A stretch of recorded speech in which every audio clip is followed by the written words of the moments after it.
The name Stonehenge is thought to come from the Old English or Saxon word Stanhengen, which means stone hanging, because it kind of resembles what gallows looked like in the Middle Ages. You had two uprights with a crossbeam. For thousands of years, Stonehenge has captivated the world. A circle of massive stones shrouded in mystery, their purpose debated by historians, archaeologists, and curious travelers alike. But what if everything we thought we knew about this ancient monument was just the tip of the iceberg? Recent discoveries by scientists suggest that Stonehenge hides a secret pattern, one that wasn't designed for humans at all.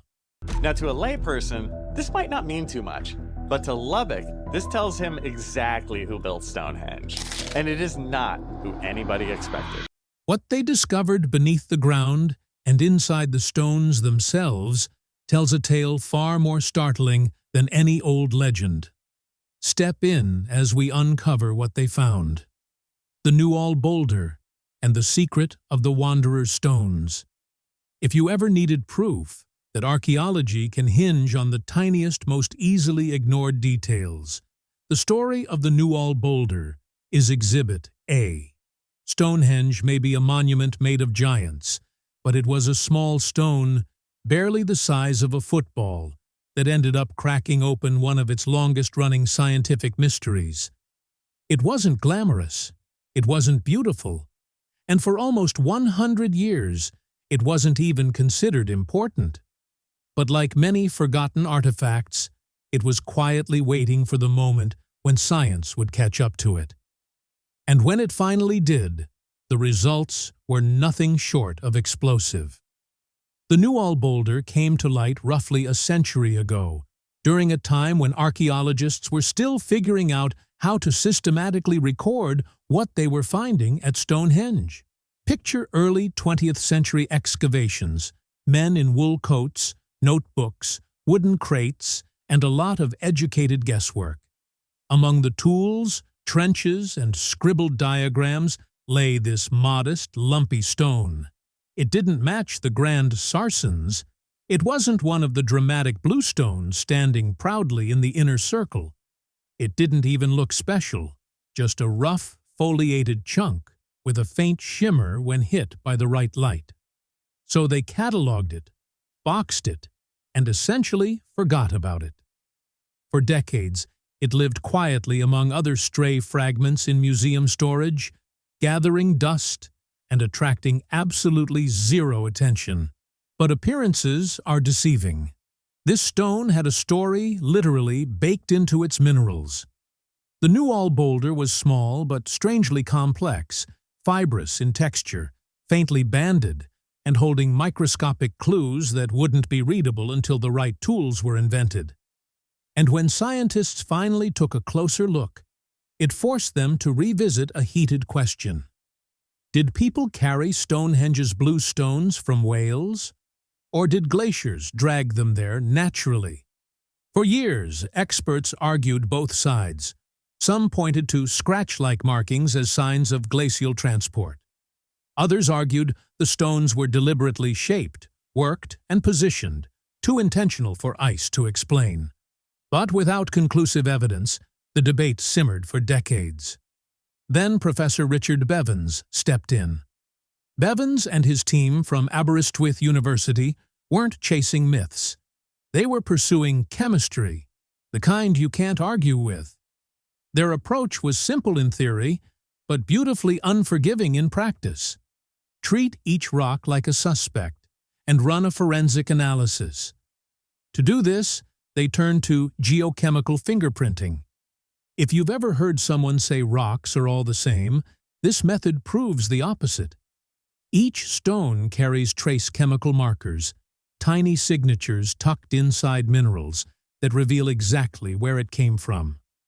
In the case of the Newall boulder, two elements took center stage: thorium and zirconium. These elements tend to form predictable patterns based on the geological history of their source. Think of them as the stone's DNA markers, unique, specific, and nearly impossible to fake. When Bevans compared the boulder's chemical profile with rock outcrops across Wales, one location lit up the charts: Craig Rossi Phelan, a craggy ancient landscape in North Pembrokeshire. The thorium levels matched. The zirconium levels matched. The microscopic features matched. It wasn't similar. It wasn't close. It was a geological exact match. And crucially, the stone showed no evidence of glacial abrasion, no smoothing, no telltale scraping, no rounding from rolling under ice. This wasn't something nature casually dropped off after a long ride under a glacier. This was deliberate. Craig Rossi Phelan is a rugged storybook landscape, sharp outcrops, dense woods, cool rivulets cutting through ancient rock.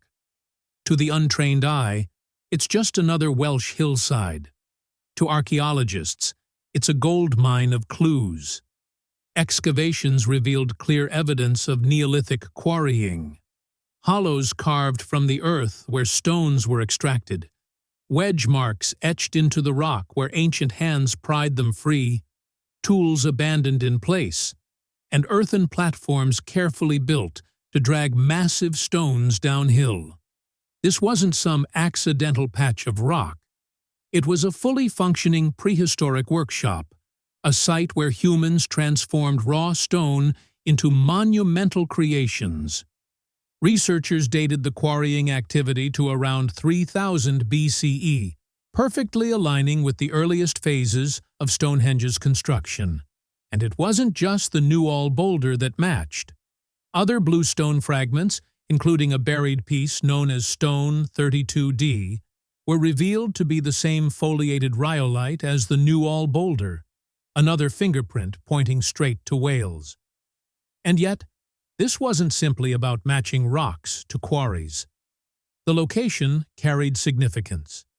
Craig Rossi Phelan lies in an area rich with cultural significance, ritual landscapes, ancient roots, and signs of organized societies that likely saw stone not merely as material, but as identity. The new evidence didn't simply support the human transport theory, it destroyed the glacial one. If glaciers had carried the bluestones, we would expect fragments scattered randomly across Salisbury Plain, rocks polished smooth by ice, and a messy, chaotic spread. Yet none of this appears. Instead, the stones exist only at Stonehenge, almost as though someone deliberately collected them and set them with intent. Believing glaciers placed the stones perfectly where Neolithic builders required them is like thinking furniture magically appears in your living room. Convenient? Certainly. Plausible? Not really. Even the Sarsens had to be hauled and positioned by people. Compared with those massive stones, moving 3-ton bluestones from Wales would not have been the most difficult part of the task. Difficult? Yes. Impossible? No. The Newall boulder offers a vivid glimpse into Neolithic Britain. We often underestimate communities acting together, networks spanning hundreds of miles, shared spiritual or cultural beliefs, and engineering abilities far ahead of their era. This was not chance. It was not nature offering help. It was not a fortunate accident. It was a purposeful, organized human endeavor. If a small boulder shows such intentional movement, what does that say about the giants of Stonehenge, the towering Sarsens that define its iconic form? The giants of the plain. Tracing the Sarsen stones. If you've ever stood beneath the immense stones of Stonehenge, you know they feel less like rocks and more like ancient skyscrapers. Quiet, unmoving, impossibly heavy. But the reality is far more astonishing. These giants traveled. The primary pillars of Stonehenge, the famous uprights and lintels that give it its unmistakable shape, are Sarsens. Enormous blocks of silicified sandstone hardened over millions of years into stone so resilient it can spark against steel. Many weigh over 20 tons, and the tallest rise beyond 7 meters into the air. These aren't simply big rocks. They're geological titans, stones that normally remain exactly where nature left them. Yet, Neolithic engineers looked at these monsters and effectively said, "Yes, we can use that." Choosing Sarsens was no accident. It's one of the clearest clues to Stonehenge's meaning. When a culture selects the largest, toughest material available, it's declaring power, endurance, and collective strength. The mystery of the Sarsens' origins unraveled because of a piece of stone that should never have existed. A broomstick-sized core quietly removed from one of the pillars during a 1958 restoration. Robert Phillips, the man who kept it, stored the polished tube in his office, then his home, for 60 years. Only when he turned 90 did he decide it belonged back where it came from. That unassuming cylinder cracked the mystery wide open. With the returned core, researchers finally gained permission to run tests that would have been unthinkable on the monument itself, cutting, grinding, and dissolving tiny samples to reveal a complete geochemical fingerprint. Scientists paired this with portable X-ray fluorescence spectrometry, a method that bombards surfaces with X-rays to read elemental composition. Then the real detective work began. Teams collected samples across southern Britain, examining Sarsen outcrops from Wiltshire to Dorset, Devon to Oxfordshire.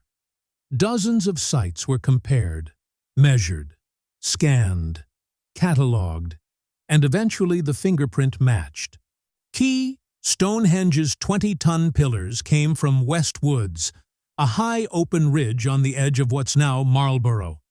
Today, it's a calm woodland filled with bluebells, mountain bikers, and dog walkers. But 5,000 years ago, it was a stony plain scattered with huge boulders, waiting for a civilization bold enough to move them. 50 of the 52 Sarsens trace directly back to this location. It's as close to a smoking gun as archaeology ever finds. Here's the twist. The builders didn't choose the nearest stones. They chose the finest, the largest, the straightest, the most consistent. This wasn't about ease, it was about intention. But Westwoods is only part of the story. One stone refuses to follow the pattern, the altar stone. Unlike the Sarsens, its chemistry points far north, possibly to Scotland, nearly 470 miles away. Picture hauling a multi-ton slab across rivers, mountains, and moors without wheels, yet somehow people managed it. How? We can only infer, but history provides clues. Indigenous cultures worldwide have moved massive stones using simple yet clever techniques. Thick ropes, wooden sledges, rollers, greased tracks, and water transport along rivers or coastlines.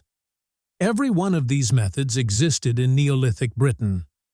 The altar stone's journey was likely slow, exhausting, and brutally demanding, but it was entirely achievable.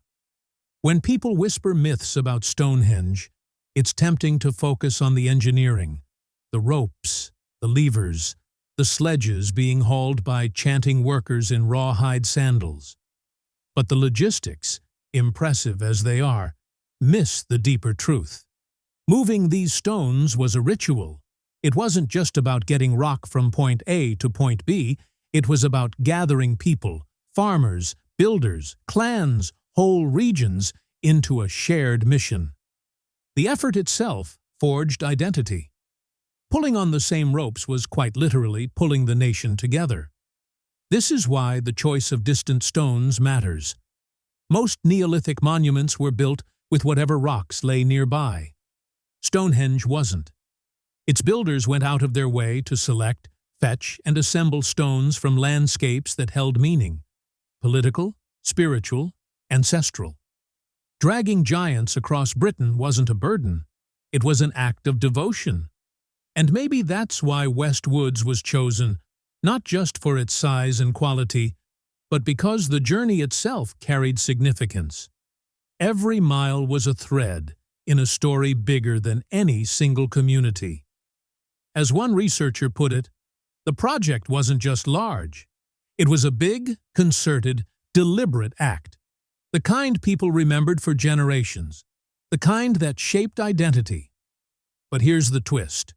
Weight and distance alone can't explain Stonehenge's precision. The standing stones weren't just dropped into place. They were arranged with astronomical accuracy. So what if the stones weren't just transported, but carefully calibrated?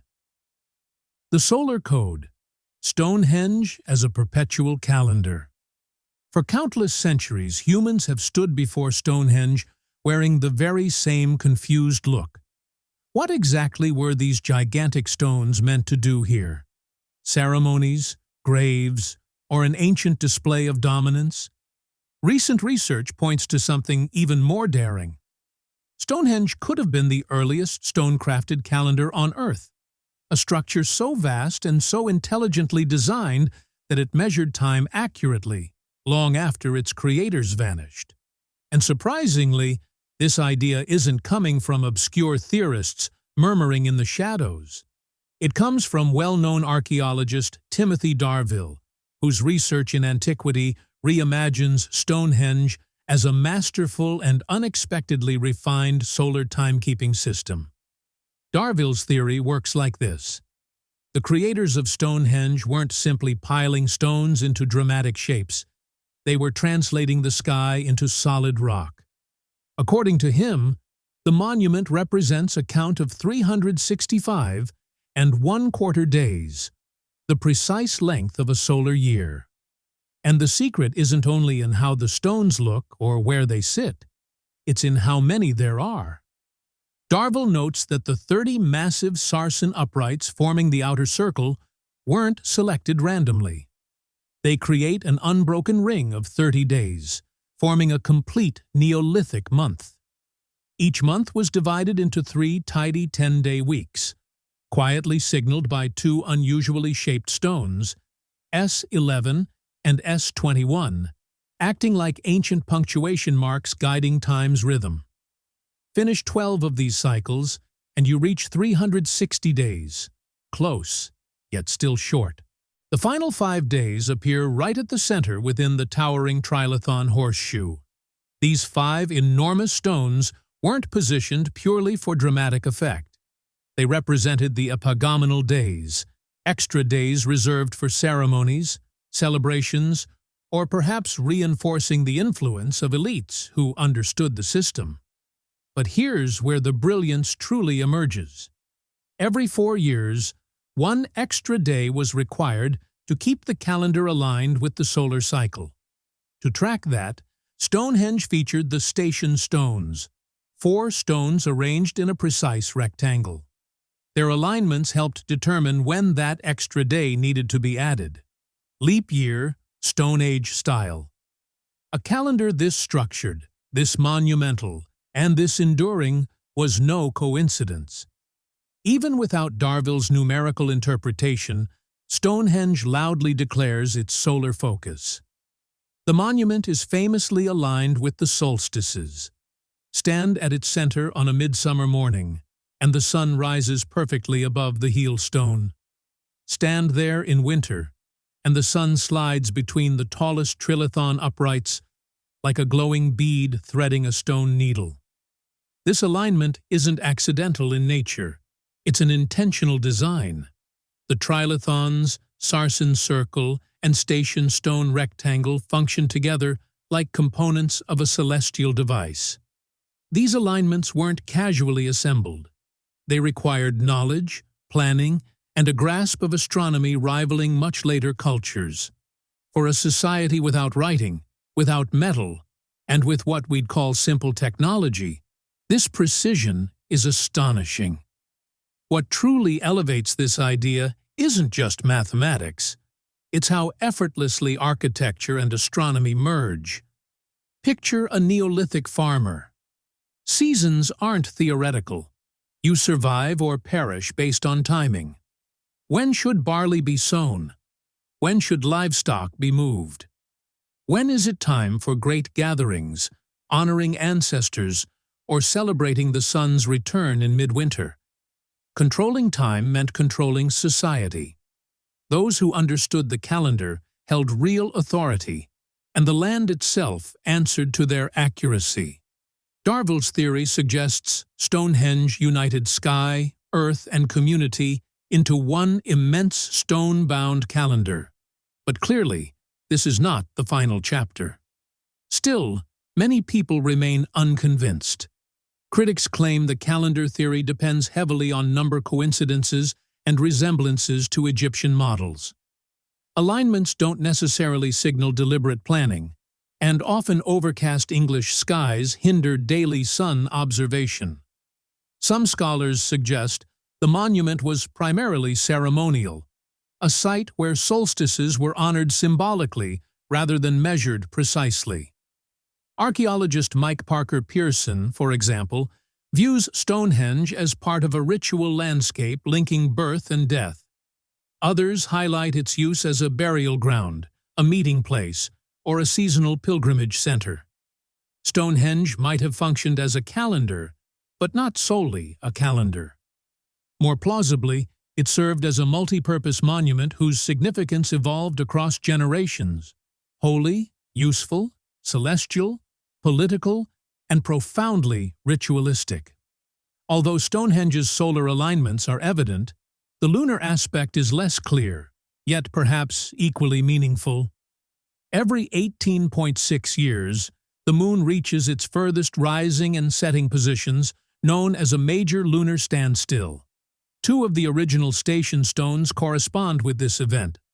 Archaeologists have questioned whether Stonehenge was also designed to celebrate or monitor these rare moonrises, which must have been dramatic spectacles.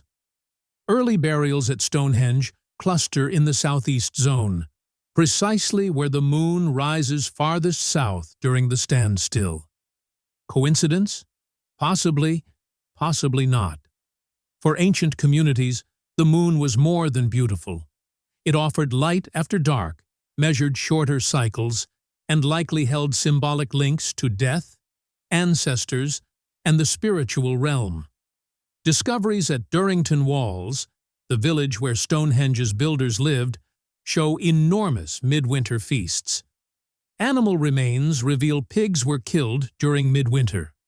People journeyed from across Britain to assemble during the coldest, darkest period, a moment when the sun appeared frozen in the sky and survival felt uncertain. To them, midwinter was more than seasonal change. Celebrating the sun's return wasn't optional. It was essential. Stonehenge wasn't alone in aligning with the winter sun. Newgrange in Ireland fills with light at solstice sunrise. Maeshowe in Orkney frames the sinking winter sun. Bryn Celyn Ddu in Wales mirrors this effect. These broad alignments suggest shared beliefs across prehistoric Britain and Ireland, that midwinter held power, that the sun's rebirth was sacred, and that buildings could capture moments of cosmic meaning. Still, despite its skyward links, Stonehenge doesn't only mold light and shadow. It also shapes sound. And within the circle, unusual acoustic effects hint at a mystery far older than the calendar itself.